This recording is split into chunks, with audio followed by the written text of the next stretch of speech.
La table ronde va porter, et on gardera en tête la question de Jean Baffander, c'est-à-dire de vérifier si, en tout cas de positionner la question de l'innovation dans la stratégie de l'entreprise. C'est ce que j'ai essayé de voir avec chacun d'entre vous en préparant ces tables rondes, pour bien comprendre que cette question-là n'est pas une question abstraite qui volerait au-dessus de nos têtes, mais qu'il faut absolument essayer de faire le lien entre cette question-là et la compétitivité d'une entreprise, d'une filière ou d'un secteur, voire peut-être même de l'agriculture pour certains. Alors, je vais, ça va être de droite à gauche, donc je vais présenter rapidement Jacques Lagier, directeur d'une coopérative. Je peux préciser la coopérative, la dimension et le nombre de producteurs et l'activité. Alors, attendez, il va passer les micros. Il marche. Oui, bonjour à tous. Les Vergers d'Anjou, donc coopérative angevine, comme son nom l'indique, fruitière, d'une centaine d'adhérents, avec l'ensemble des productions fruitières que l'on peut produire dans le Val-de-Loire, pommes, poires en tête, mais aussi cassis, groseilles, cerises, fruits.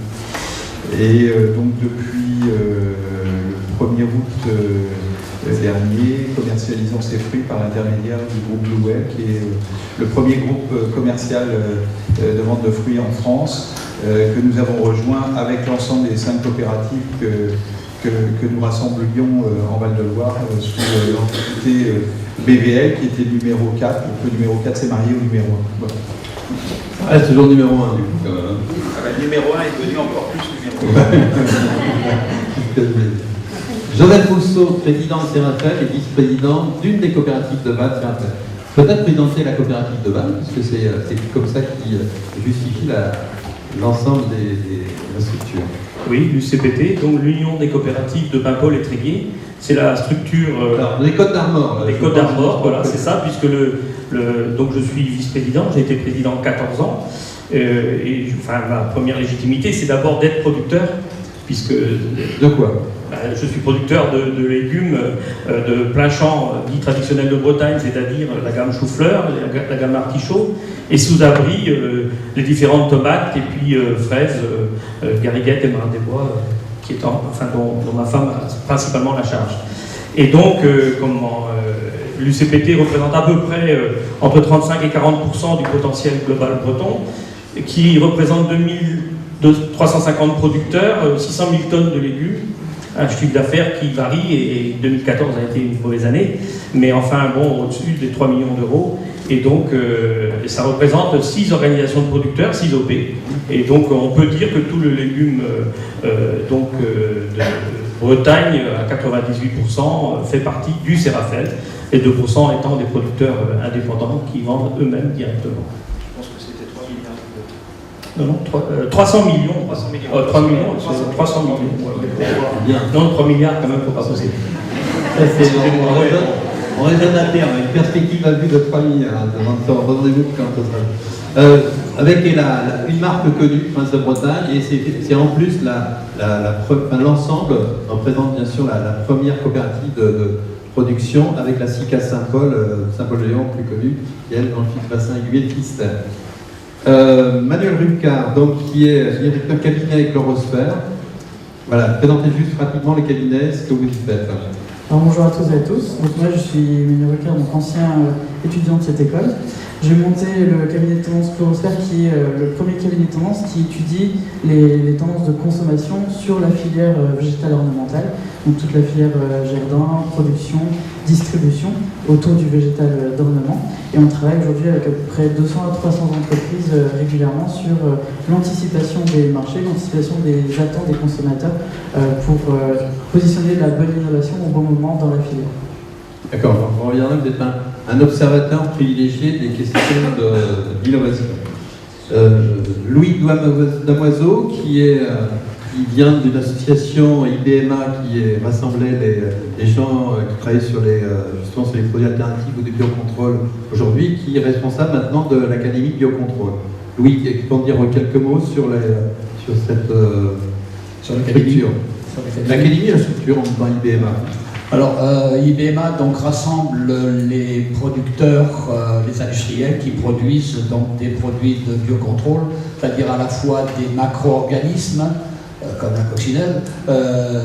Les micro-organismes, le plus connu c'est le Bacillus thuringiensis.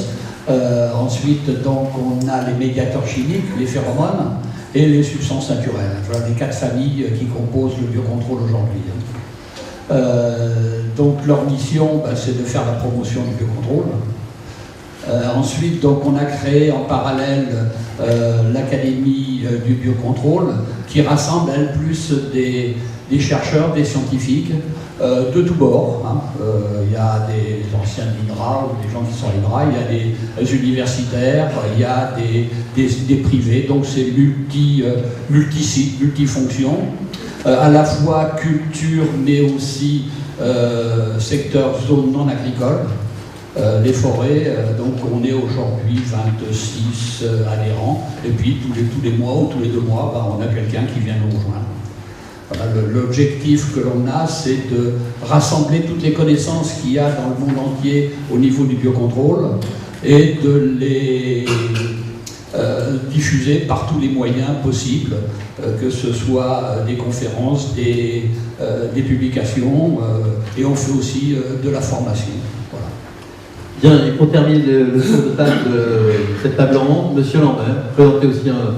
Donc, je suis directeur de la société Cybeltech. C'est une société qui est issue des travaux de recherche de l'École centrale de Paris sur les technologies de modélisation et de simulation de la croissance des plantes. Donc, notre démarche, c'est de développer des méthodologies et des technologies sur les différentes étapes du cycle du végétal, aussi bien dans la recherche variétale, les phases de production jusqu'à l'industrialisation des matières premières.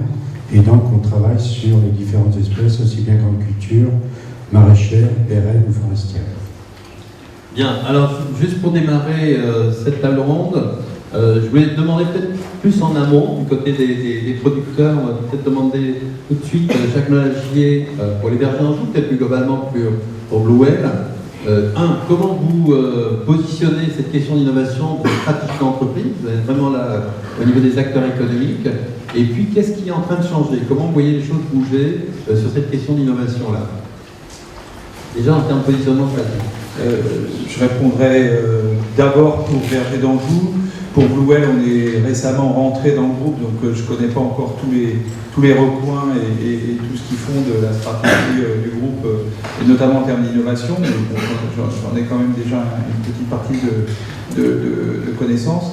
La première chose à dire, c'est qu'à mon sens, c'est un avis personnel, dans nos entreprises de production, l'innovation n'est pas forcément naturellement dans l'ADN de nos entreprises. Pourquoi? Parce que, je dirais, les coopératives fruitières, mon voisin le dira si en légumes il a la même vision, mais on fait un métier qui est séculaire, qui est de nourrir des populations avec des produits consommés en l'état, qui sont produits qui sont connus depuis très très longtemps, et donc la structuration de nos entreprises de production, que ce soit nos producteurs ou les coopératives qui sont leur prolongement pour assurer le conditionnement et la commercialisation des produits, n'ont pas forcément l'innovation dans l'ADN, dans le corps de la stratégie de l'entreprise au départ. Ça ne veut pas dire que ces filières n'ont pas bénéficié des travaux de l'innovation au fil des décennies, notamment des décennies récentes, mais ça s'est plutôt passé à l'extérieur de l'entreprise elle-même, notamment avec les semenciers, les obtenteurs, les entreprises phytosanitaires, les entreprises en amont, voire en aval, etc. Donc ce n'est pas constitutif de nos entreprises. Pour autant, je pense que les choses sont en train de changer et la nécessité fait que les choses sont en train de changer et que les entreprises, d'abord, plus leur taille augmente, plus elles vont avoir cette obligation de prendre en compte pleinement cette innovation pour plusieurs raisons. La première, c'est que la contrainte environnementale, sociétale dans laquelle avancent nos entreprises nous impose d'anticiper les choses pour, je dirais, ne pas être pris de court et nous retrouver sans solution, bloqués, etc. Parce qu'on sent bien qu'un certain nombre de contraintes avancent devant nous et que si on ne les anticipe pas, on va aller tout droit dans le mur. La deuxième, c'est que je pense que les entreprises de production qui assurent la commercialisation des produits, en étant en face du marché, sont les mieux à même aussi d'introduire à un moment dans le processus d'innovation un point clé qui est le principe de réalité économique. Si à un moment ou à un autre, on ne croise pas ça avec le principe de réalité économique, qui sont comment les marchés, mes marchés vont accepter, donc les marchés ce sont mes clients, mes consommateurs, etc., vont accepter toutes ces innovations, on va faire fonctionner l'innovation comme une sorte de vase clos qui certes sera enrichissant intellectuellement, etc., mais qui n'aura pas d'aboutissement concret pour... donc croiser ça avec le principe de réalité économique est absolument nécessaire. C'est pour ça que petit à petit, sans doute un peu avec du retard par rapport à d'autres filières ou d'autres secteurs, nos entreprises sont en train de prendre à bras le corps cette question d'innovation. On reviendra peut-être tout à l'heure sur les champs. C'est peut-être aussi parce que dans la définition qu'on a eue hier de l'innovation, il y a des innovations qui étaient plus dans adaptation avec l'intégration. Ça veut dire que les choses n'ont pas bougé. Les modes de production de la pomme, y compris, ont quand même bougé. Mais il n'y a pas eu d'innovation, peut-être de rupture, au sens que fait qu'on change radicalement, peut-être, de manière assez forte, les conditions de production, le mode de production. Non, oui, tout à fait. Oui, on est resté sur un mode de production classique. Ce qui me paraît évident aujourd'hui, qui était un débat qui est partagé à la fois dans le monde de la recherche et de la production, c'est qu'il faut réimaginer, réinventer complètement l'agronomie, l'accompagnement agronomique de nos productions pour trouver les solutions alternatives dont on aura besoin de nous. Joseph Rousseau, au niveau à la fois d'une coopérative comme la vôtre, et peut-être plus largement au niveau du Séraphin ou de Prince de Bretagne, comment vous intégrez cette dimension d'innovation? Bien, ce qu'il y a de sûr, c'est que, comme l'a dit Jacques, l'innovation ne peut s'analyser que dans le contexte économique et sociétal et structurel dans lequel on se situe. Et avec ses atouts. Je ne me suis pas trompé tout à l'heure sur le nombre de producteurs, 2350 producteurs, avec des charges de structure élevées, puisque des petites structures, évidemment, s'ils n'étaient pas rassemblés tous ensemble, on n'aurait aucun poids et il n'existerait pas de légumes en Bretagne s'il n'y avait pas l'organisation. Et donc, dans l'analyse des atouts, évidemment, il y a sans doute le climat, sans doute d'autres éléments. Enfin, en tous les cas, innover, on a donc créé une section innovation au sein du CPT, et donc il y a le pendant chez mes collègues des autres organisations de producteurs. Eh bien, c'est de mettre à plat tout l'acte de production pour correspondre au mieux au marché. C'est exactement ce que Jacques a dit. Évidemment, Joséphine ne me viendrait pas l'idée de dire les choses autrement. Après, il y a plusieurs points, si je peux me permettre. Vous appelez la section ou la commission innovation. C'est pas un lieu de recherche, ce sont des producteurs eux-mêmes. Ah oui, oui. Bah, oui, non, mais attendez, oui, ça peut vous sembler évident. Oui, pour moi, oui, évidemment. Mais c'est pas des techniciens en clair. Vous avez raison. Je vais juste dire un mot là-dessus. Un tiers des producteurs sont de près ou de loin impliqués dans l'organisation. Et de toute façon, si l'innovation ou des actes innovants venaient que de l'idée du président et du directeur, sans qu'il y ait des producteurs qui s'impliquent derrière, ça ferait flop, tout simplement. Après, il est du rôle de l'organisation d'accompagner ces gens qui prennent sur eux de s'engager et pour les aider éventuellement sur des histoires de complément de prix, d'orientation, d'accompagnement technique, parce que de toute façon, sans réinventer la poudre, à chaque fois, c'est quand même des producteurs qui risquent vont dans l'intérêt général. Et donc, c'est normal que le collectif les aide. Et donc, concrètement, je vais prendre l'exemple d'un légume traditionnel qui était plutôt vieillissant, le chou-fleur. Bien, nos aînés avaient compris depuis longtemps que pour déjà harmoniser la présentation, il fallait créer un outil de création et de multiplication variétale, donc qui appartient aux paysans, qui a été créé par les paysans. Il y a quelqu'un ici dans la salle d'ailleurs qui a fait partie de l'évolution de l'artichaut. Donc c'est l'organisation bretonne de sélection. Et très vite, avec la collaboration de l'INRA dans un premier temps, plus malheureusement depuis maintenant pas loin de 15 ans, la profession s'est donné des moyens, des outils avec en plus un laboratoire de biotechnologie Végénov BBV, pour accélérer la création variétale. Il est clair qu'en chou-fleur, les variétés dont on dispose aujourd'hui, avec tout à l'heure vous avez fait allusion à des notions de résistance aux maladies, ça c'est des moyens quand même qui nous permettent de produire en correspondant beaucoup mieux aux exigences sociétales sur le plan environnemental et sur le plan qualitatif des produits. Et aujourd'hui, si je prends l'exemple du chou-fleur, on a un panel variétal tel, certes avec les maisons semencières internationales, mais aussi avec notre propre structure, qui quand même nous permet d'avoir du matériel végétal qui correspond. Ça, c'est tout ce qui est le travail en amont de l'acte de mise en marché, donc auprès de la production. Mais évidemment, derrière, il faut aussi, vous aurez beau avoir la plus belle plante, la plus belle tête de chou-fleur, si elle ne correspond pas aux attentes du marché, d'abord de nos clients, mais bien en façon induite évidemment du consommateur, eh bien ça ne collera pas. Et on a été inquiets il y a une bonne quinzaine d'années, peut-être un peu plus, ouais. La présentation du chou-fleur basique qui quittait la Bretagne, on voyait bien que très vite elle ne correspondrait plus aux attentes du marché. Et on mettrait dans la pièce ici aujourd'hui les différentes présentations que nos 50 expéditeurs qui ont la charge de la commercialisation de nos produits offrent comme présentation. Je pense que la pièce serait un peu trop petite.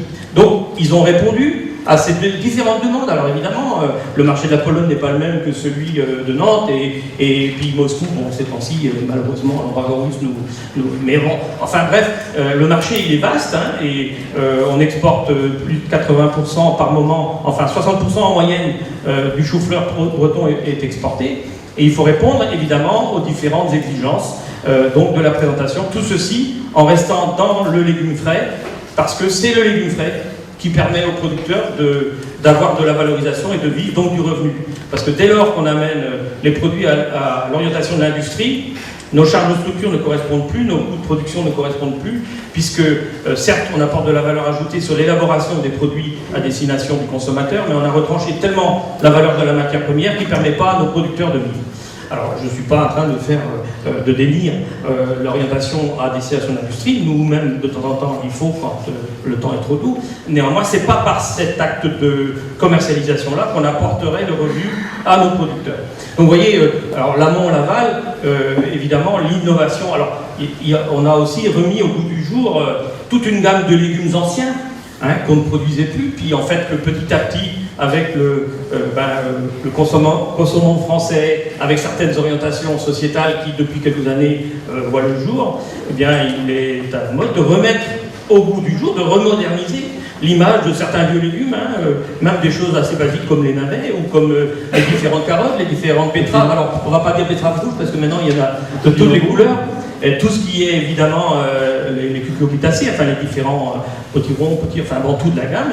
Et bien oui, nous producteurs, de toute façon, je pense que les paysans ont une capacité d'adaptation rapide face au marché, à condition quand même qu'on les accompagne et que derrière il y ait de la valorisation. Parce que le but, c'est pas de produire, c'est de nourrir la société, mais quand même de gagner sa vie et de maintenir ce tissu économique nécessaire. Je rappelle simplement que dans nos campagnes, la zone légumière bretonne, elle est dans la zone touristique, puisque le gros atout de notre production, c'est le Gulf Stream tant qu'il n'est pas encore détourné. C'est donc le fait que, normalement, quand il y a de l'hiver en Europe, chez nous, il y en a moins, et que donc c'est un atout fort et évident, et qu'il faut bien cohabiter les différentes atouts productifs, enfin les différents atouts économiques. Mais si dans nos cantons, là, il n'y avait pas la production de légumes, il n'y a plus rien d'autre, puisque, évidemment, quand on parle de Bretagne, on raisonne plutôt élevage, mais pas dans nos zones côtières touristiques.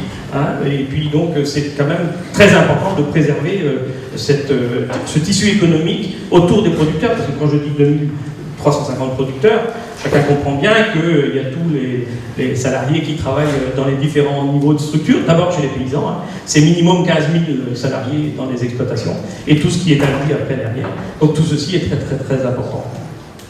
Bien, alors on a parlé bien évidemment de l'innovation sur les produits, de passer d'une gamme, il y a quelques produits très connus, traditionnels, je vais vous faire un petit show, pommes de terre, échalotes, oignons, etc., à une gamme très diversifiée, il y a quasiment 30 produits maintenant. Et aussi, vous avez insisté sur le fait que vous cherchez à maîtriser à la fois l'amont, on dit l'amont c'est les semences à travers votre outil OBS, mais aussi avec un service c'est-à-dire de recherche-développement, plus orienté à bas, avec le marketing, c'est le marketing autour de la marque France de Bretagne. On va passer maintenant à quelqu'un qui, Emmanuel Roucard, qui observe précisément ce qui se passe sur le marché. Alors, quel appui pouvez-vous apporter aux professionnels pour essayer de suivre ces innovations, je vais dire presque au jour le jour, peut-être un peu plus quand même. Vous me dites que vous travaillez à l'échelle de 3 ans, je crois que c'est ça? C'est ça, oui. Alors, comment vous faites pour observer et peut-être prévoir, prédire les tendances de demain? Alors nous, notre métier, c'est pas de créer l'innovation sur les marchés, mais c'est plutôt d'orienter, de cadrer l'innovation sur les marchés. C'est-à-dire qu'aujourd'hui, un sélectionneur peut, en fonction des possibilités de la nature qui sont offertes, produire une grande diversité. Nous, on est là pour cadrer les choses, pour mettre en place une méthodologie qui permet de savoir, au final, parmi toutes ces nouveautés qui vont potentiellement pouvoir alimenter le marché, lesquelles auront un vrai impact économique sur les différents marchés en fonction des différents types de consommateurs. Pour faire ça, comme vous l'avez dit tout à l'heure, nous on a eu l'obligation presque d'aller voir d'autres modèles dans d'autres filières. Et il y avait beaucoup d'autres filières qui s'étaient posé cette question-là avant la filière du végétal et du végétal spécialisé. C'était notamment la filière de l'automobile, qui avait un délai de 5 ans entre l'arrivée sur le marché et le moment où on commençait à créer la chaîne de production pour un nouveau véhicule. Et ces industries-là ont dû se doter d'outils pour anticiper la demande et cadrer l'innovation pour l'orienter dans le temps. Donc en fait, on a été chercher des modèles dans l'automobile qu'on a transcrits, notamment avec l'aide de cette école, qu'on a transcrit à la filière du végétal pour voir comment on pouvait faire un parallèle entre l'analyse de tendance pure dans d'autres secteurs, c'est le cas dans la déco, dans la mode, dans beaucoup de secteurs qui sont plus connus, mais aussi dans pas mal de secteurs industriels. Donc comment cette analyse de tendance-là, on pouvait l'extrapoler, l'interpréter dans la filière du végétal. Donc nous, on a mis au point des algorithmes, des modèles mathématiques, et notre travail au quotidien, c'est de scruter tout ce qui se fait, tout ce qui se dit, partout, sur tout support, sur tout le pays. Donc pour ça, on a beaucoup de modèles automatiques qui nous ramènent de l'information, mais aussi plusieurs personnes à rechercher l'information au quotidien. Une fois qu'on c'est quoi cette information que vous recherchez, président? Pour l'instant, vous tournez autour des modèles, mais c'est quoi l'information que captez-vous? Vous allez la chercher, comment vous la captez? Il y a toutes sortes d'informations, ça peut être des images, ça peut être des vidéos, des musiques, des nouveaux produits qui apparaissent, des nouveaux modèles, des brevets qui sont déposés, des articles qui sont publiés. En fait, on prend vraiment toute l'information et on la caractérise. Donc, par exemple, on va avoir je sais pas, un nouveau modèle de vase qui va arriver à Tokyo. Ce vase-là, on va le caractériser suivant plusieurs critères, esthétiques, économiques, fonctionnels, ergonomiques. On va rentrer toutes ces informations dans une base. On a à peu près 2000-2500 nouveautés qui arrivent chaque jour dans la base. Et tous ces produits-là, en fait, on va voir que finalement, il y a des pics qui se créent au fur et à mesure du temps. On voit que différents créateurs, différents producteurs, différents fournisseurs partout dans le monde produisent la même chose au même moment.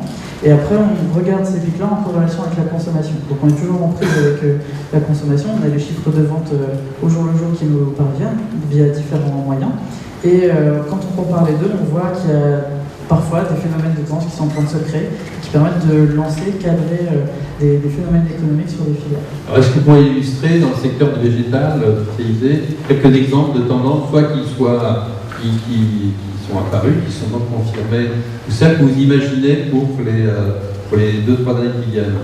Alors là, dans l'actualité, il y a une tendance qu'on avait détectée il y a quelques années qui est autour du végétal plante d'intérieur. Donc il y a eu une grosse demande du particulier pour le végétal d'intérieur ces derniers temps dans les circuits spécialisés. Et pour les années à venir, pour vous mettre un peu dans la confidence, ce qu'on va voir arriver, ça va être beaucoup le retour des coloris pastels, donc dans les feuillages, dans les floraisons. Donc là, on a une palette végétale qui est assez conséquente pour nourrir cette demande du consommateur. Donc c'est une tendance qu'on voit apparaître dans la déco, dans l'habillement, et qui va avoir des répercussions assez fortes dans l'univers du végétal. J'ai bien conscience qu'au niveau des pommes, ça va pas être facile à suivre pour changer la coloration des pommes. On reviendra sur les... Chaque métier, c'est contraint. Mais à la fois, vous dites, c'est cool. Enfin, on reviendra sur, y compris les questions de la salle, pour dire ce que ça pose comme question aussi aux producteurs ou aux filières de s'adapter à ce qui est un peu des effets de mode, avec les couleurs pastel suivent les couleurs un peu fauves. On avait vu des couleurs anis, fuchsia, qu'on a vu fleurir un peu partout, y compris dans les espaces verts. La question des pesticides dont on a beaucoup parlé, qui fait que bien beaucoup de gens se sont tournés vers les médecines, vers les médecines, mais presque, sur les traitements alternatifs. Donc comment on positionne cette innovation-là, qui est une innovation, une innovation de rupture, puisqu'en fait quand on la met dans l'histoire, c'est intéressant de mettre pourquoi cette question de biocontrôle devient, c'est quasiment imposé. Comment on peut l'expliquer, Louis Lameteau? Mais je crois que c'est en fait c'est le consommateur qui l'a imposé déjà pour la filière fruits, légumes, à partir du moment où on recherchait, on faisait très attention aux résidus qu'il y avait dans les légumes à consommer en frais. De là, après ça, donc, on a eu tous les effets secondaires sur l'environnement avec l'utilisation des produits phytosanitaires. Ensuite, donc, le législateur, lui, finalement, on s'en est emparé et on est arrivé donc au plan éco-phyto, que tout le monde connaît. Il a fallu donc mettre en place des solutions qu'on appelle alternatives aujourd'hui ou complémentaires. Mais déjà, de nombreuses entreprises avaient anticipé, en général, c'était des PME, PMI. Parce qu'il faut savoir, enfin pour moi, ça a été dit tout à l'heure, mais l'innovation, ça doit être culturel dans une entreprise. C'est pas quelque chose qu'on fait comme ça parce qu'aujourd'hui on décide qu'on va y faire de l'innovation. C'est en plus, je dirais, assez contradictoire avec les nouveaux financements des entreprises, notamment, ça va gratter un peu, mais ce que j'appelle les fonds de pension. Parce qu'en fait, l'innovation, ça coûte très cher.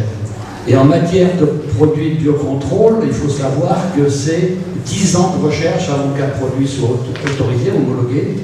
C'est 1 million d'euros à mettre sur la table.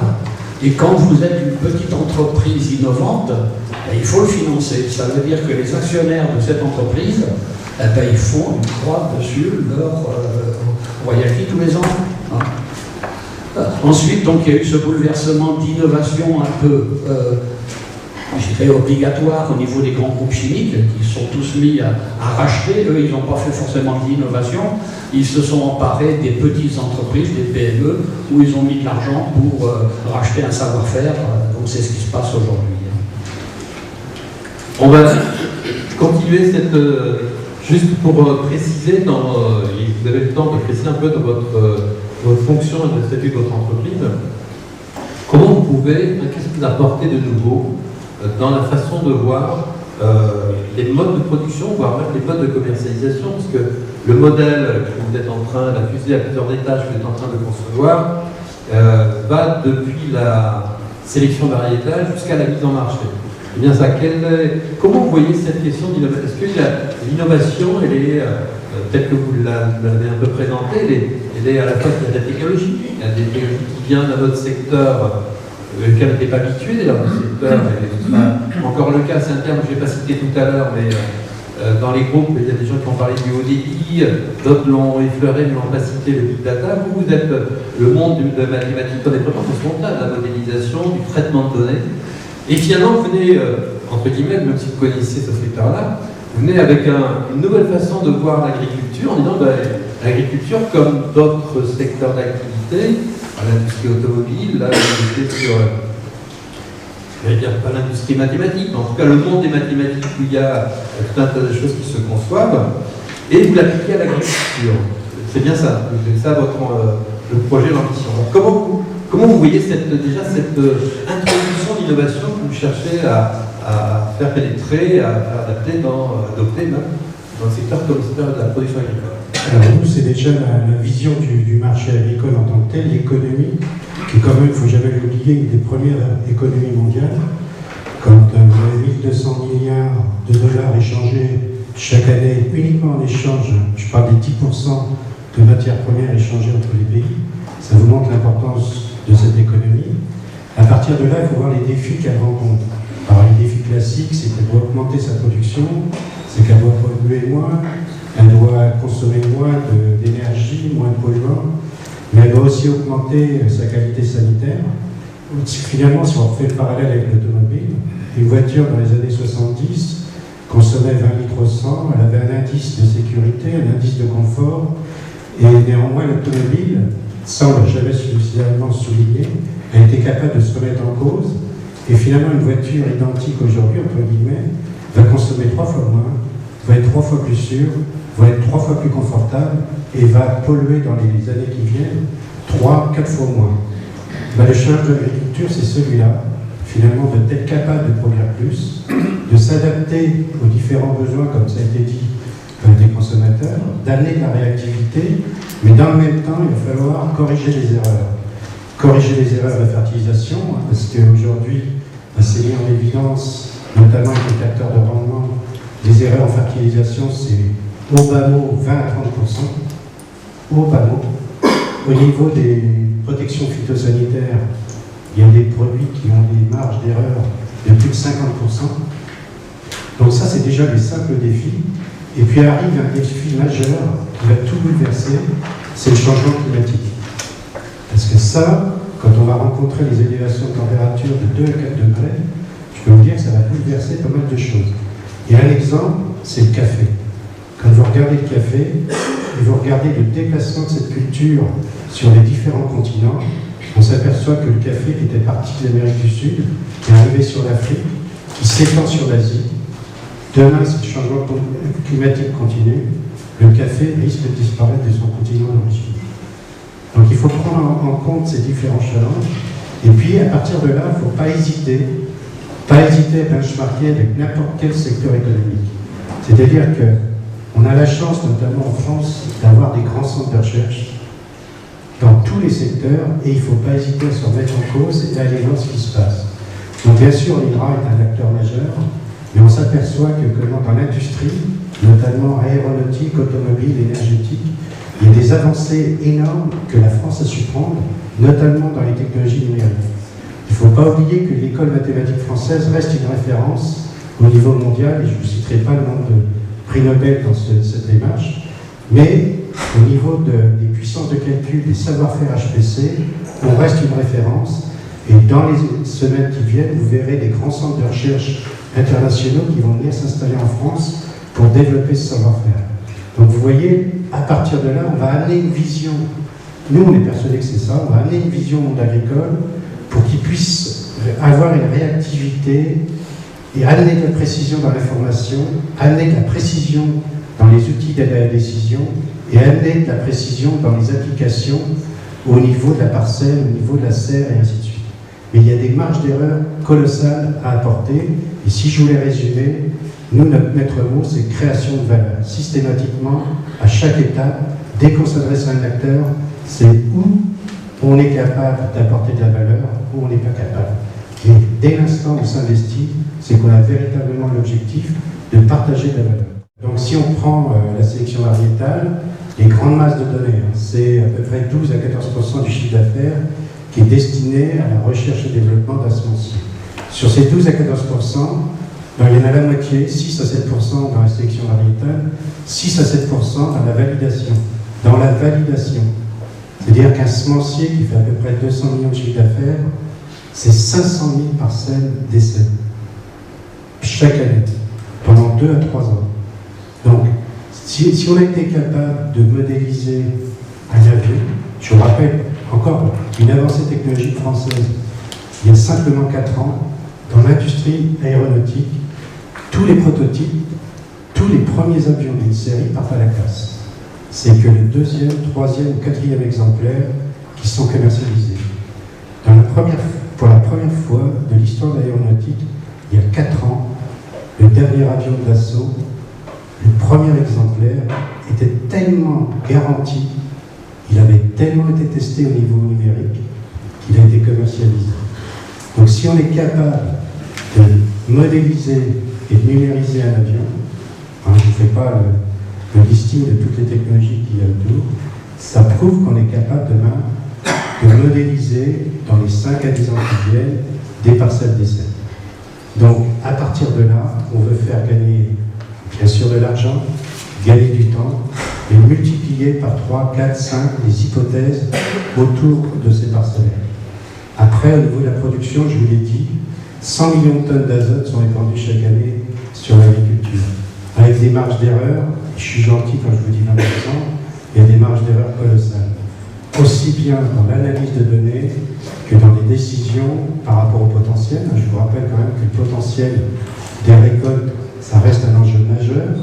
Il y a des paris énormes là-dessus, et ça, c'est une donnée qui est très très importante si on veut gérer le reste.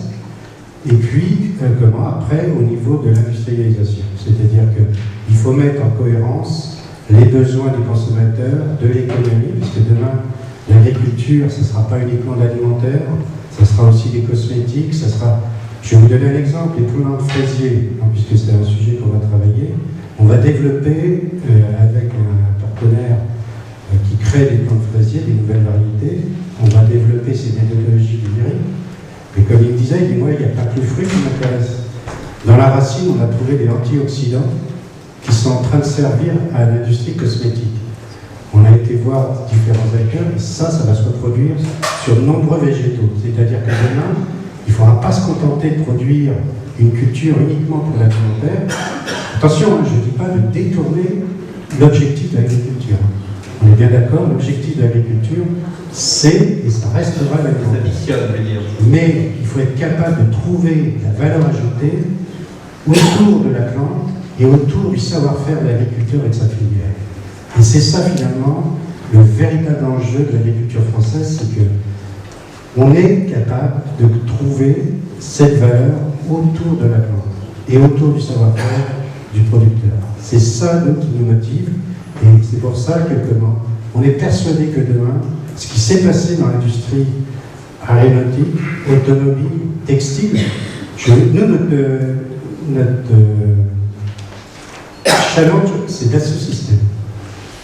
Dassault Systèmes, c'était le premier acteur mondial à partir de la technologie numérique au niveau industriel. C'était pas compliqué. Vous connaissez l'histoire de Dassault Systèmes.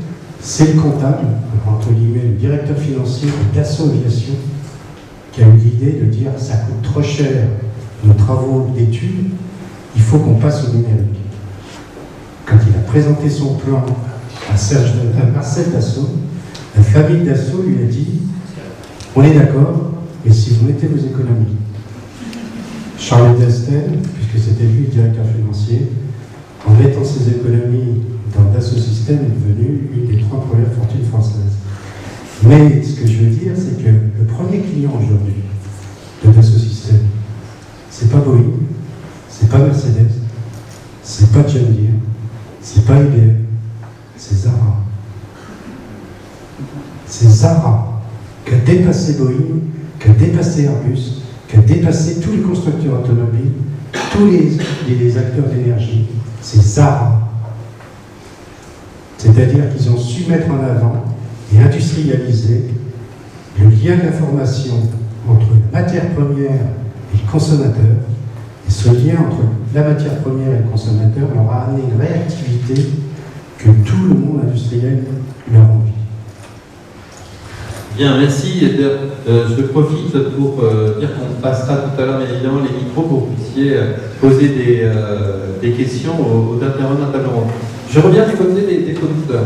Je cède la parole à Jacques Malagier. Juste pour vous disiez qu'il y avait de nouveaux champs d'innovation qui ont peut-être été moins explorés. On le voit, peut-être de la technologie aussi. Quand on voit la filière, même si on l'a dit et répété tout à l'heure, peut-être que traditionnellement, il y a moins d'innovation au sens strict, on voit bien quand même qu'il y a des choses qui sont en train de bouger sur cette gestion des marchés à l'échelle internationale, la gestion des modes de production, des techniques de conservation, depuis la sélection variétale jusqu'au tout ce qui est... Qu'est-ce que des questions de nouveaux champs où, sans parler de l'introduction des technologies du numérique dont on vient de parler, quels sont les champs sur lesquels vous pensez qu'il y a des choses qui pourraient bouger, qu'il y a des choses à faire? Ce qu'on a vu avec les interventions qui viennent d'être faites, c'est que les enjeux d'innovation sont immenses, sont complexes, beaucoup plus complexes complexes d'ailleurs souvent qu'ils ne sont relatés dans les médias où on a une simplification des problèmes. Une entreprise comme les nôtres qui veut prendre à sa charge l'enjeu de l'innovation doit avoir un objectif de création de valeur derrière. Pas forcément par la privatisation de tous les enjeux de l'innovation. Si ce sont des innovations qui permettent des gains de productivité, etc., elle peut être un partenaire parmi d'autres, mais sur d'autres enjeux d'innovation, si elle veut vraiment créer de la valeur. Donc, une des réflexions que nous nous sommes fait, au niveau de notre coopérative et de notre groupe de 5 coopératives du Val-de-Loire, et que désormais on a fait partager au groupe Blue Whale que l'on a rejoint, c'est qu'on avait besoin d'un fil conducteur qui structure l'ensemble de la réflexion de l'entreprise sur ces enjeux. Et on l'a trouvé indirectement en nous engageant avec le réseau COP de France dans une démarche RSE qui a été initiée par le réseau Responsabilité sociale d'entreprise, qui est une démarche entre guillemets labellisée par COP de France qui s'appelle la démarche 3D, démarche de développement durable. Et au travers de cette démarche, on est pour l'instant au balbutiement, on a commencé les étapes de diagnostic dans les différentes coopératives. Le groupe Blue Whale dans lequel nous sommes rentrés a décidé qu'effectivement il allait s'engager dans cette démarche, nous permet de passer à la toise de l'ensemble du processus de production et de commercialisation de nos produits. Et il est complexe dans les coopératives, puisqu'il ne s'arrête pas, il ne commence pas à... Vous balayez très large. Voilà, il doit commencer à l'entrée de la porte de l'exploitation de l'adhérent coopérateur pour aller jusqu'à la commercialisation dans l'entrepôt du client. Et donc, la démarche de développement durable, qui a été le choix que nous avons fait au travers de COP de France, nous permet aujourd'hui de structurer l'ensemble de la réflexion de l'entreprise et des entreprises du groupe, des investissements, des choix techniques, des orientations nouvelles, etc., au travers de ce filtre que va être la RSE. Je peux citer quelques exemples. Tous nos investissements sont aujourd'hui, en tout cas pour ce qui nous concerne au Berger d'Info, raisonnés en fonction de leur impact environnemental, énergétique, consommation d'énergie, etc. On se trouve que par ailleurs, on est engagé dans une démarche de diagnostic énergétique qui est là aussi initiée par un réseau de coopératives espagnol et qui a été repris par COP de France en France, qui vise à accompagner des entreprises agroalimentaires et agricoles dans l'énorme choc énergétique que nous allons vivre dans les années qui viennent pour voir par quel biais nous pourrions diminuer dans les années qui viennent nos consommations énergétiques.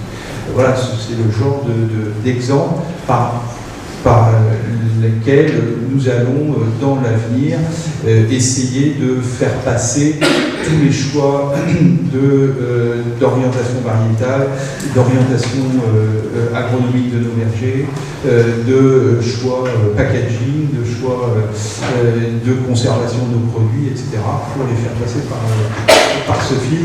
Ça permet d'avoir une grille de lecture structurée qui nous permet d'avancer et d'innover. Même question peut-être au niveau de la petite coopérative de base comme CPT dans la Côte d'Armor ou peut-être du CRFL ou du Centre de Bretagne. Quelles sont les chances sur lesquelles vous avez projeté d'aller en termes d'innovation? De toute façon, j'ai un peu dit tout à l'heure, on ne va pas réinventer la poudre, mais évidemment, il y a beaucoup de productions qui ont disparu de notre environnement de production. Il y en a d'autres qui sont arrivés. Et quand j'entendais monsieur tout à l'heure, j'ai envie de donner un exemple concret. Quand on parle de carottes, il existe la carotte pourpre qui ne sert qu'à l'extraction de colorants naturels.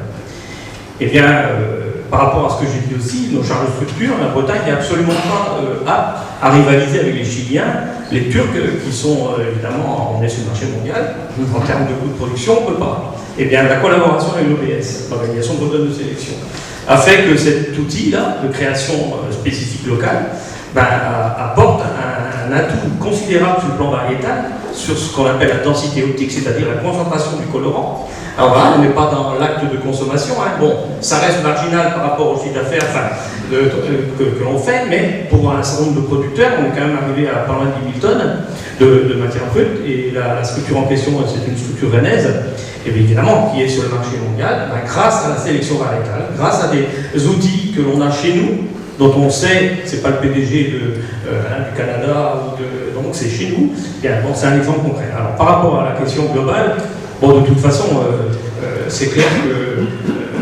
par rapport aux objectifs cités, si on veut maintenir ce tissu économique là autour du légume, bien, il faut qu'on s'adapte au marché. Et l'innovation est un outil qui nous permet justement de rester au contact de la demande et de proposer des produits que le marché veut. Alors après, on peut les décliner sous plein de formes.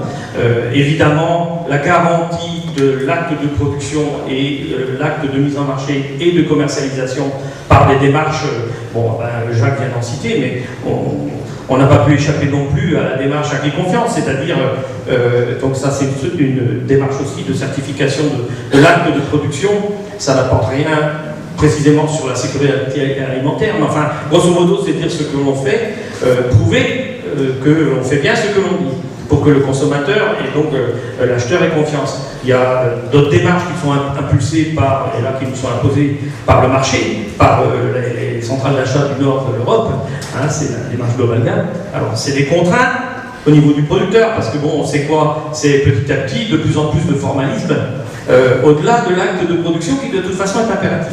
C'est-à-dire qu'il faut planter, il faut miner, il faut entretenir nos cultures, il faut récolter. Mais c'est tout simplement de...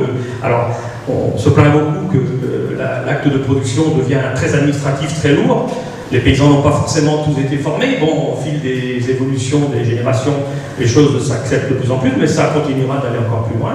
Et puis après, évidemment, à chaque étape, c'est de regarder ce que l'on peut faire autour du produit pour l'accompagner, tant au niveau de l'acte de production que plus loin. Et heureusement que nos négociants, excusez un peu, mais bon, le système Prince de Bretagne, c'est la mise au marché au travers du cadran, et c'est des négociants conventionnés qui font l'acte commercial. Il y a bien l'équipe marketing à laquelle vous avez fait allusion, hein, et c'était bien ce budget-là de 3 millions d'euros dont il s'agissait. C'était pas le... Mais comment les négociants ont aussi, à leur niveau, toute une démarche pour accompagner le produit qui vient compléter la mise en marché, donc l'acte de production. Alors des exemples précis, là il faudrait que je décline toute la gamme, mais bon, c'est un peu pourquoi. Donc, il y a deux secteurs quand même sur lesquels vous pouvez être un peu à la fois l'entreprise et puis les secteurs sur lesquels vous travaillez. Dans le domaine logistique et dans le domaine du conditionnement, là il y a quand même des choses sur lesquelles vous avez été obligé quelque part de faire bouger les curseurs. Et obligé, c'est pas dans le mauvais sens du terme, c'est que en tout cas les choses sont en train de bouger. Voilà. Oui, là il y a des exemples très concrets. Il faut savoir qu'aujourd'hui, le facteur limitant par rapport à notre acte de production, 600 000 tonnes, c'est pas le client. Mais c'est la capacité d'acheminer nos produits vers le client. Et plus il est loin, plus c'est compliqué. Nos aînés, il y a je ne sais combien de décennies maintenant, plus de 4, avaient créé, pour désenclaver la Bretagne, une compagnie maritime qui s'appelle Brittany Ferries. C'est mon prédécesseur, Alexis Gourvenec, qui était à la tête de cette évolution. Il n'était pas d'ailleurs écrit dans l'acte de l'organisation économique fruits légumière de devenir armateur. Hein, et ils ont, avec les gouvernements de l'époque, ils ont décidé que pour désenclaver la Bretagne, il fallait des autoroutes, si possible, qui ne coûtent pas cher. Je ne reviens pas sur les cotaxes, de chemin de fer, de la télécommunication, pour que l'acte de vente puisse être opérationnel rapidement. Et aussi du maritime, puisque le premier marché de la Bretagne, c'est quand même les Anglais. Londres est plus près de Roscoff que Paris. Bon, bien sûr, on ne traverse pas la mer comme on prend l'autoroute. Hein. Bon. Mais enfin, ils ont décidé de faire un port en eau profonde, puisque la particularité bretonne, c'est le marnage, hein, l'amplitude. Hein. Vous savez que c'est le Canada et puis Saint-Malo où le marnage mondial est le plus élevé, c'est-à-dire 14 mètres d'amplitude entre marée haute et marée basse. Donc, les gros bateaux, il faut quand même qu'ils puissent. Bon, donc un port en eau profonde. Et puis ils ont été voir tous les gros armateurs du nord de l'Europe, on leur a réuni un port à Roscoff. Enfin. Et donc ils ont acheté le premier bateau, puis aujourd'hui il y en a 9. Et puis bon, Et aujourd'hui, bien sûr, la compagnie est plus axée sur le transport de passagers, bien entendu, que le fret, surtout qu'il y a le tunnel et que, bon, bref. Et aujourd'hui, ben, la question, elle se pose largement aussi, et la CICAD Saint-Paul, au nom de l'intérêt régional, au-delà du légume, hein, bien sûr, largement agricole et même bien plus, est à la tête d'une structure qui s'appelle Combi West. C'est mon collègue, le président de la CICAD Saint-Paul, qui en est aussi président. C'est le ferroutage, hein, c'est-à-dire la capacité d'acheminer aussi donc dans des sillons qui complètent le ferroviaire de transport de passagers. Et plus les trains pourront aller loin, et plus ce sera rentable sur le plan du potentiel donc de palettes quoi, à amener, mais aussi sur le plan économique, parce que là on est souvent bloqué parce qu'on n'a pas de camion, mais après quand on en a, il faut aussi les payer quoi. Et puis c'est pas le même prix d'amener de Brest des camions, et je rappelle tout bêtement hein, que de transporter 1 mètre cube de plume ou 1 mètre cube de lingots d'or, c'est toujours 1 mètre cube, mais l'impact du coût du transport sur la valeur ajoutée du produit n'est pas le même. C'est un peu gros mon explication, enfin bon. Et donc voilà, et ça fait partie aussi de l'environnement de la production. Là aussi, oui, ben, on peut appeler ça de l'innovation, enfin on n'invente pas la poudre. Hein. Je rappelle que le ferroviaire, il y a 30 ans, transportait beaucoup de marchandises. Et puis, je vais rester modéré, mais enfin, il y a quand même des gens qui n'ont pas vu clair sur la nécessité de maintenir cet outil-là de transport ferroviaire, parce que bon, il y a l'aspect écologique, mais il y a l'aspect économique. Enfin bon, et aujourd'hui, il faut tout réinventer, et c'est compliqué, hein, parce que je peux vous dire, le sillon, c'est avoir le droit de faire circuler le train à des heures précises et tout. Aujourd'hui, les bâtons dans les roues, c'est inimaginable comment. Et donc, or, si on veut que ça se développe, il faudra bien que la société soit cohérente. Hein. Et ben nous, il faut qu'on trouve des clients pour qu'ils achètent nos légumes, mais il faut qu'on soit capable de leur ramener en temps et en heure, parce que le client aujourd'hui est très exigeant. S'il veut sa palette à telle heure là-bas à Düsseldorf, c'est pas le lendemain, c'est pas 3 heures après. Hein. Je veux dire, c'est comme ça. C'est la loi du marché, ça. Alors, il faut peut-être réfléchir un petit peu quelques comportements, mais globalement, c'est quand même dans ce contexte-là que nous sommes. Alors, je reviens peut-être d'un monde qui est un peu différent. Il y a, je pense sur l'autre, travailler peut-être plus sur l'échelle de temps d'un traitement qui est un peu plus court. Alors, comment vous voyez ce qui se passe autour de vous là? Comment vous vous positionnez vous-même? Quels sont les secteurs par rapport aux médias spécialisés? Est-ce que finalement, dites le monde des fruits et légumes, c'est pas tellement le monde que l'on peut travailler, au contraire, il y a des choses à rapporter, et réciproquement, pour prendre le monde du média spécialisé, qui est celui sur lequel on travaille ici, comment vous pouvez les accompagner précisément dans votre métier de tous les jours? Alors, ce qu'il faut bien voir, c'est qu'il y a deux mondes. Il y a le monde de la distribution et le monde de la production, qui pour nous sont vraiment très différents, et pourtant on a des contraintes qui sont assez similaires. Au départ, quand on a lancé cette méthode d'analyse de temps, c'était à l'origine pour les producteurs, et on a vu que les producteurs n'étaient pas forcément encore prêts à souscrire à ce modèle-là. Donc très vite, c'est les distributeurs qui sont venus rechercher l'information qu'on pouvait posséder. Comme ça se faisait, l'exemple que vous avez cité de Zara était assez juste, parce que c'est des modèles qui sont très bien développés, et que la distribution aujourd'hui spécialisée au plan de distribution est en train d'appliquer. C'est-à-dire qu'aujourd'hui, nous, on travaille avec les distributeurs sur les collections qu'on va avoir en point de vente sur les saisons 2016-2017. Donc on a entre 2 ans et 3 ans d'anticipation. Donc tout est écrit, tout est déterminé, c'est-à-dire que nous, notre rôle, c'est de dire ce que va attendre le consommateur sur le marché sur ces périodes-là, donc avec des données qui sont assez précises. Ensuite, le distributeur, lui, va formaliser ses collections, comment il va les matérialiser, quels produits il va devoir rechercher et comment il va devoir les proposer aux consommateurs. Et c'est là que tout se joue, en fait. C'est à ce moment-là où, dans la centrale d'achat ou chez le négociant, il va y avoir un jeu intellectuel qui va être assez poussé pour retrouver les produits qui correspondent aux collections qui sont déterminées. Et c'est là où il doit y avoir une rencontre entre distribution et production, qui ne se fait pas encore toujours, parce qu'on est vraiment au début aujourd'hui. C'est des pratiques qui commencent seulement à arriver dans l'ensemble de la filière. Mais c'est vraiment là où tout se joue, en fait, où l'acheteur, le négociant, va rencontrer son producteur pour choisir les gammes qui sont mises au marché. Donc l'information, elle est là, l'information, on la connaît, on peut l'anticiper. Maintenant, il reste à la partager entre les différents maillons de la filière. Parce que les producteurs, à part dans les grosses coopératives, où là, on peut intervenir pour donner l'information pour que le producteur puisse s'organiser. c'est vrai que c'est encore difficile de toucher tous les petits producteurs pour leur dire, effectivement, on sait d'ores et déjà, en 2016-2017, comment le marché va réagir à telle ou telle nouveauté, telle ou telle innovation qui pourrait être proposée. Est-ce que, pour rebondir avec les modèles que vous avez présentés, est-ce que les tendances comme ça, vous les imaginez les intégrer dans vos modèles? C'est pas notre priorité. Nous, il y a déjà suffisamment. Pourquoi c'est Alors, attendez, c'est parce qu'il y a déjà tellement de gaps de valeur ajoutée à apporter avant d'aller vers le comportement du consommateur qu'il y a des priorités. Il y a tellement de valeur ajoutée dans la semence, dans la production, dans les cahiers des charges industrielles. Le comportement du consommateur, nous, on pense que c'est... alors, je suis monsieur, mais il va y avoir différentes approches. Alors, il y a d'abord l'approche... Je reviens sur le climat. Il ne faut jamais oublier que le climat conditionne 80-90% d'une économie.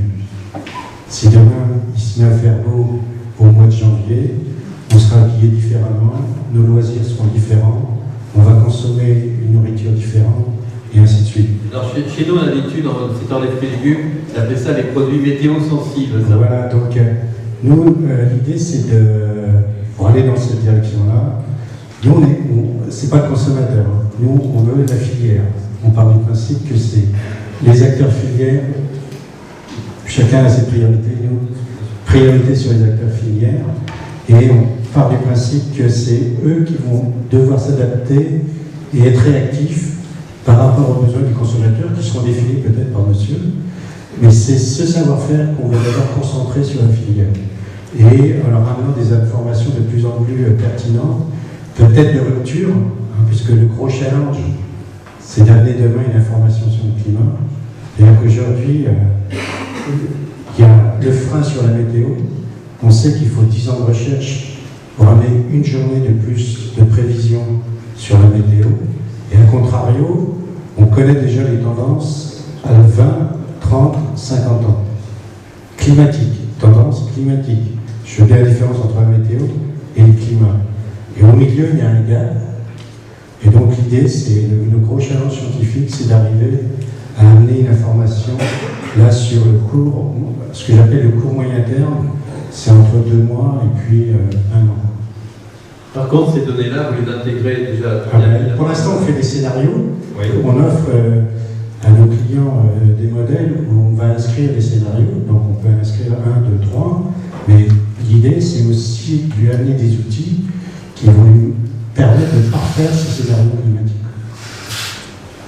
Bien, je propose de passer une petite séquence de questions-réponses avec la salle, ici pour faire en sorte que vous puissiez à la fois réagir, hein, la table ronde se compose bien évidemment d'acteurs, mais vous en faites partie, donc vous pouvez bien sûr poser des questions, réagir, faire des interventions, et puis je vous en prie.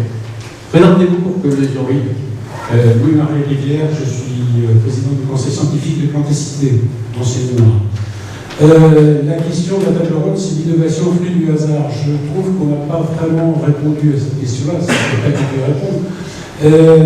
Si l'innovation au flux du hasard, ça veut dire qu'on rentre dans un processus darwinien et qui produit beaucoup de déchets. Et là, évidemment, j'ai écouté Jacques Balagier nous dire attention, il faut confronter ça avec les exigences économiques. Et là, il y a une espèce de difficulté pour laquelle je ne vois pas aujourd'hui de réponse véritablement satisfaisante. Je ne parle pas d'aujourd'hui à la table ronde, mais on est toujours en train de dire oui, il faut l'innovation, il faut ouvrir les portes, mais attention, il faut l'encadrer. C'est un petit peu une espèce de contradiction là. Alors, juste un petit point, parce que je suis responsable d'équipe, et j'assume qu'il y a un point d'interrogation au bout, oui. Et j'assume pour les 2 personnes qui ont intervenu, qui ont cité hier, qu'il y avait un texte derrière qui faisait l'apanage, qui disait que l'innovation était tout, sauf le fruit du hasard. Voilà, il faut lire le texte après le titre. Juste pour qu'il n'y ait pas d'ambiguïté. Et que l'objet précisément de la table ronde, c'est de préciser c'est quoi, mais si c'est pas le fruit du hasard, qu'est-ce que c'est que l'innovation? Louis Lamazo. Moi, je voudrais bien répondre. Ça a été quand même dit tout à l'heure à 2 reprises. Monsieur Aubout a dit de toute façon, c'est pas dans l'ADN de nos entreprises. de faire de l'innovation. Et moi, j'ai dit, de toute façon, l'innovation, c'est culturel. C'est pas le fruit du hasard, c'est culturel. Et pour avoir travaillé au niveau des industriels, je peux vous dire que c'est vraiment des gens, j'en ai connu plusieurs, où l'innovation, c'était ce qu'ils pensaient à partir du moment où ils ouvraient l'œil le matin. Et ils avaient même tellement d'idées d'innovation, quand vous travaillez avec eux, d'innovantes, c'est que vous n'arriviez même pas à suivre. Donc, c'est, je dirais, on ne dit pas demain je vais faire de l'innovation, il faut vraiment et le faire partager à toute l'entreprise en même temps. Parce que l'innovation, ce n'est pas seulement sa propre innovation qui va arriver à être mise sur le marché. Bien souvent, c'est l'addition de plusieurs choses innovantes qui vont faire que vous allez aboutir à une réelle innovation. En ce moment, je vais parler à titre d'exemple sur le biocontrôle. On est en train, les Canadiens ont démarré, et les Américains, une nouvelle méthode de lutte contre les mouches des fruits. C'est en fait les lâcher de balles stériles. On va lâcher dans la nature, ils ont maintenant 8 ans d'expérience pour éviter que les populations d'insectes ravageurs des fruits, Ceratitis capitata, et puis la dernière arrivée, Drosophila suzuki, qui est arrivée en France depuis 2 ans, se développent, et ce sont des mouches qui vont pondre dans des cerises, dans des fraises, à maturité quand elles sont mûres. C'est-à-dire vous ne voyez pas, quand le producteur l'accueille, vous ne pouvez pas la trier. C'est quand elle est sur l'étal du consommateur ou dans votre compotier que là, quand vous allez ouvrir, les vers et les asticots vont surgir. Donc on a soit retour aux méthodes chimiques, mais on ne peut pas les appliquer puisque la mouche, il n'y en a pas, mais même si on en avait, c'est tellement près de la récolte qu'on ne pourrait pas, sinon on a des problèmes de résidus. Donc il faut trouver d'autres méthodes. On ne connaît pas aujourd'hui de prédateurs de ces insectes-là en Europe, donc on est obligé de trouver de l'innovation. Et cette innovation, on va essayer de l'introduire. Les Espagnols sont partis sur la mouche du fruit dans la région de Valencia, et en France, on a un projet pour le développer avec le CDFH.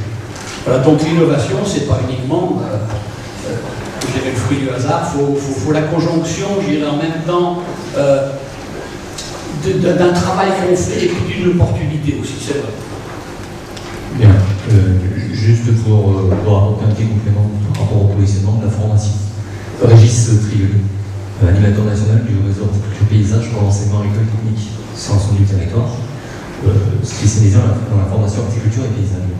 Alors moi, mon complément, c'est simplement vous dire que le ministère de l'Agriculture a demandé à l'ensemble de l'outil de formation de se mobiliser pour justement identifier toutes ces méthodologies et ces processus du produire autrement, et de faire en sorte qu'au sein des établissements de formation sur l'ensemble de ce territoire, nous ayons des référents, il y a 150 personnes identifiées, qui puissent s'approprier notamment les démarches de réflexion collective autour de l'enseigner à produire autrement. Alors, la notion qui a été évoquée tout à l'heure, je n'ai pas retenu votre nom, mais simplement que la réflexion autour de l'efficience, la substitution, de la rupture, je pense, enfin nous pensons que c'est quelque chose qui doit être identifié dans sa méthodologie pour que le futur professionnel puisse être acteur de la décision en situation, et que le métier d'hier en horticulture, en paysage n'est pas tout à fait le même que celui d'aujourd'hui, et qu'on ne sait pas encore de quoi sera fait le métier dans 5 ou 10 ans. Alors, faire appel à l'innovation, ça nécessite notamment un changement culturel.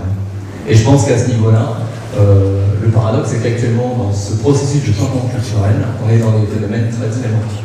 Et actuellement, l'urgence, c'est, à travers ce plan agroécologique qui a été proposé par votre ministre de l'Agriculture, c'est d'identifier le fait que nous étions dans un système agricole abouti, et qu'actuellement, la question, c'est comment s'approprier cette révolution agricole aujourd'hui. Monsieur Lambert, un complément. Je vais renvoyer l'ascenseur aux gens qui nous ont invités. Donc, il y a un outil qui est fantastique et qui n'est pas assez utilisé en France, c'est le pôle de compétitivité. C'est-à-dire que la France on a la particularité de vivre en silo. Il y a le monde académique et le monde économique. Et après, même dans le monde économique, c'est je fais partie de tel métier, mais je ne fais pas partie de tel autre métier.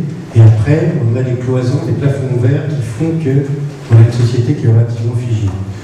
Les pôles de compétitivité, ils ont vocation justement à mélanger ces visions, ces savoir-faire, l'anticipation d'avenir. Et bon, après quelques années de balbutiement où c'est les grands groupes qui se sont gavés, aujourd'hui il y a des règles où je pense que et vous avez tout à fait raison, où les acteurs de la formation doivent s'intégrer de plus en plus dans les projets d'innovation qui sont mis en place dans les FUI. Merci. Il y avait une autre intervention, une interpellation. D'après l'invention des rencontres, j'ai cru comprendre que l'innovation était beaucoup moins le fruit du hasard que sa rencontre avec la compétitivité, qui elle est peut-être plus le fruit du hasard, mais je voulais revenir sur cette analogie que je trouve quand même très fascinante avec l'industrie, l'innovation dans l'industrie automobile ou aéronautique. Et pourquoi fascinante, compte tenu de ce que vous avez évoqué? Parce que les coûts d'évaluation des prototypes sont dans l'innovation agronomique, enfin agronomique en général, c'est-à-dire y compris sélection végétale, y compris phytosanitaire, énormes. Bon. Et donc, si on s'attelait à la réduction de ces coûts par la voie de la modélisation, qui apparaît également comme quelque chose de très important vis-à-vis de l'évaluation de l'approche systémique que tu as évoqué tout à l'heure, un casse-tête pour les expérimentateurs. Donc là, on ferait des progrès absolument faramineux dans la baisse des coûts de l'innovation.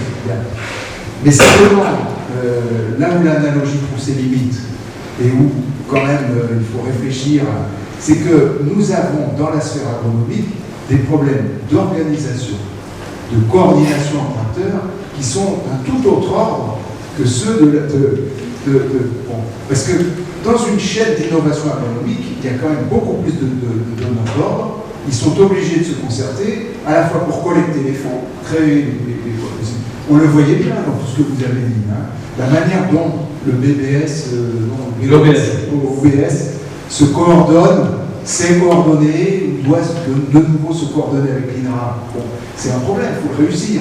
Et selon la manière dont on le fait, il y a à la clé des succès ou non pour l'innovation. Donc on a des problèmes de coordination que je n'imagine pas, bien que dans n'étant pas spécialiste, sauf en tant que client, que n'ont pas tout à fait de la même façon l'aéronautique et la...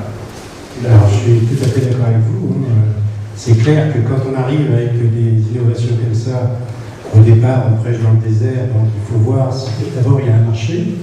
Donc même si on est persuadé qu'on va créer de la valeur, il faut fédérer toutes ces idées. Donc la première démarche qu'on a eue, ça a été d'abord de prospecter des clients, et puis après, ça a été de les emmener dans des projets collaboratifs pour commencer à leur donner une vision sur justement... d'abord, l'intérêt d'un projet collaboratif, c'est que vous partagez des idées, vous partagez une vision. Et vous partagez finalement l'avenir et la valeur ajoutée. Ça, c'est une première étape. Mais c'est vrai que ce n'est pas suffisant.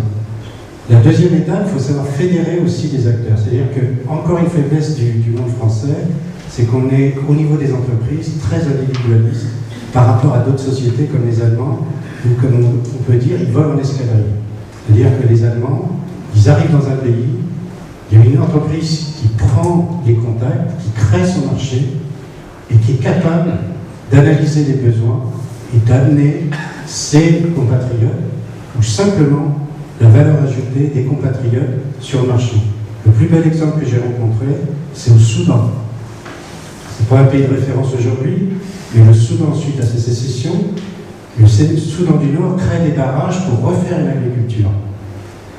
C'est la société architecte allemande qui a fait le plan de développement agricole du Soudan.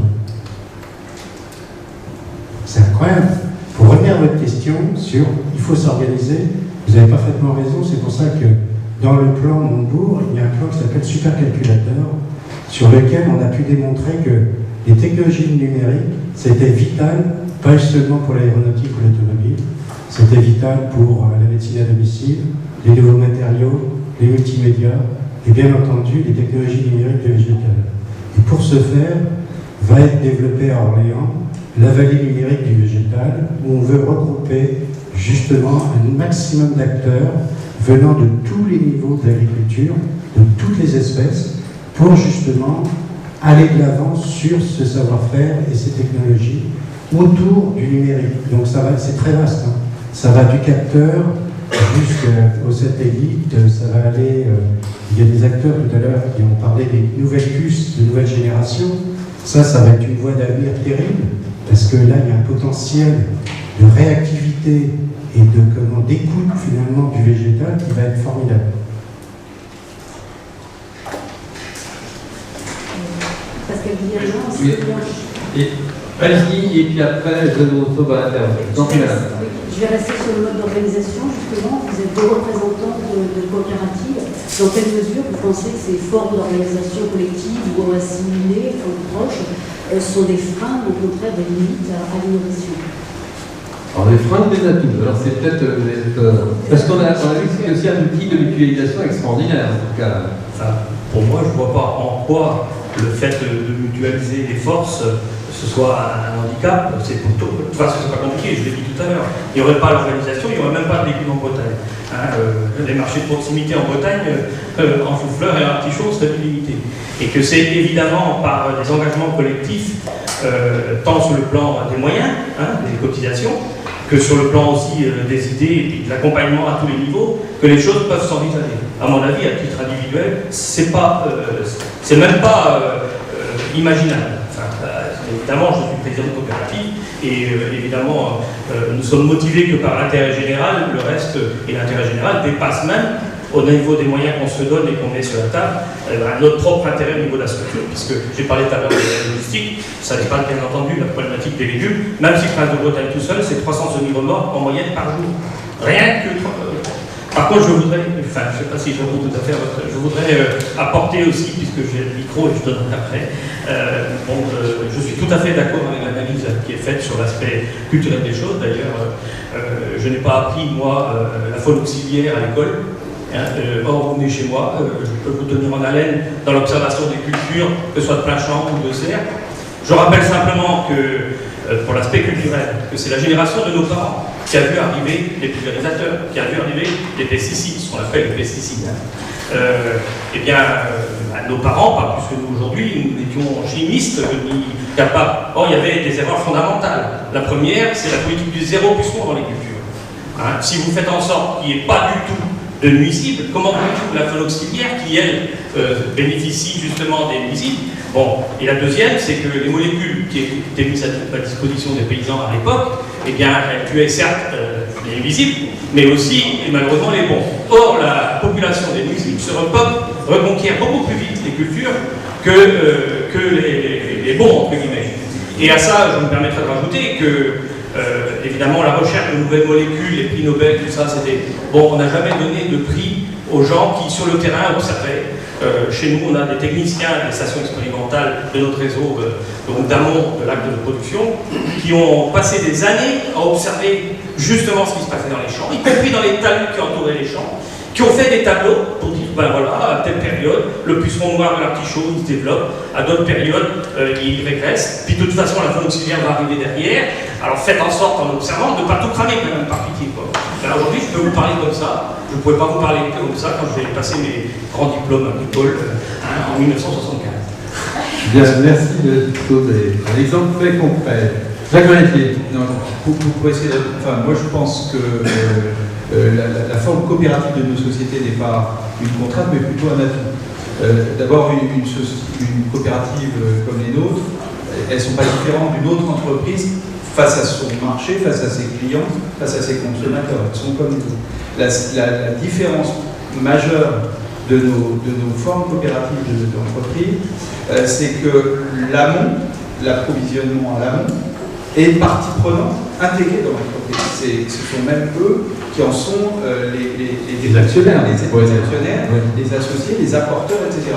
Donc, dans une problématique qui est celle qu'on a évoquée d'évolution forte dans les décennies qui viennent, des modes de production pour répondre aux défis, et je dirais ça a un caractère relativement d'urgence parce que ça a été évoqué tout à l'heure, les pouvoirs publics avancent avec un cadre réglementaire, donc ça c'est simple. Il suffit d'être à Paris et puis de décider de décréter, on va définir un plan de réduction des matières, etc. Mais encore faut-il regarder comment les outils de production français vont être en capacité de s'adapter par rapport à l'évolution de ce cadre réglementaire.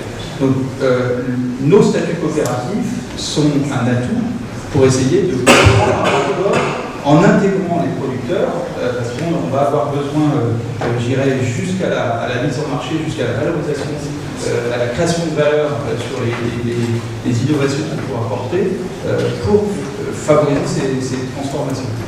Je voulais juste revenir sur, quand j'ai évoqué tout à l'heure initialement le fait que l'innovation n'était pas dans l'ADN au départ de nos entreprises de production, je pense que j'essayais de répondre d'être indirectement ou de façon sous-jacente au fait que l'innovation n'est pas le fruit du hasard, justement, puisqu'elle n'est pas au départ.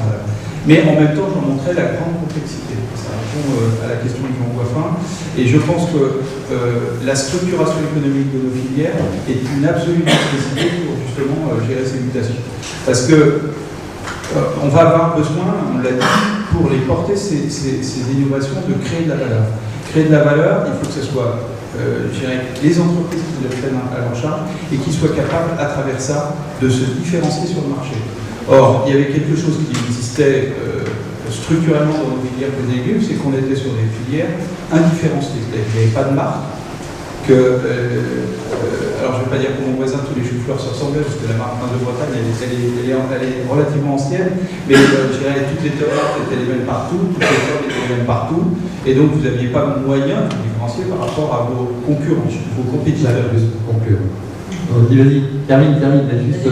Donc voilà, donc la structuration de nos filières, la création de marques fortes, va nous obliger à porter les innovations et va être un facilitateur aussi pour porter ces innovations et pour jouer la différenciation. Dernière question peut-être.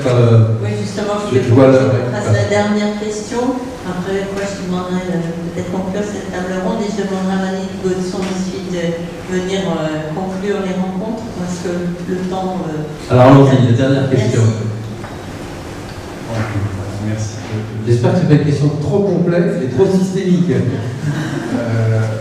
voulais apporter de l'eau au moulin des coopératives en disant que moi je m'appelle Étienne Delay, je suis doctorant en géographie au laboratoire Géolab et je fais de la modélisation et je travaille sur les coopératives viticoles.